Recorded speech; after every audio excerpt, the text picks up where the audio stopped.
By the time Chris Watts stood before the court, the entire country was watching.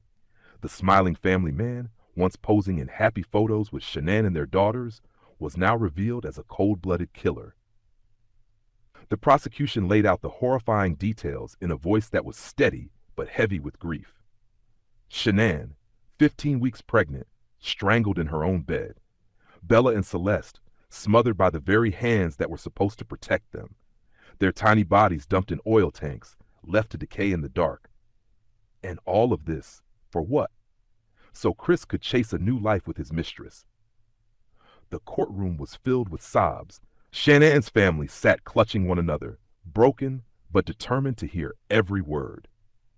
When it came time for the defense, Chris didn't even try to fight. His lawyers announced he would plead guilty to avoid the death penalty. It was the only mercy he would ever be granted. Then came the sentencing hearing, and Shanann's family finally had the chance to speak. Her brother's voice trembled with anger and pain.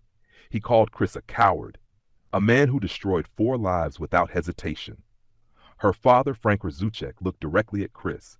His voice cracked as he said, "You carried them out like trash, but they were pure, and they trusted you." The room fell silent, except for quiet sobs. And then the most powerful moment came. Shanann's mother, Sandy, stood tall, tears in her eyes. She looked at the man who had murdered her daughter and grandchildren, and she said, "I forgive you, because that's what Shanann would have wanted. But you will live with this truth forever." Even Chris lowered his head. The judge delivered the sentence swiftly. 5 life sentences without the possibility of parole. Chris Watts would die in prison. The courtroom exhaled. Justice had spoken. But the story didn't end there. In prison, Chris eventually admitted the full horrifying truth. He had first killed Shanann. Then, one by one, his little girls. If you want to follow the story from the beginning to the end, click the related video to watch the full story.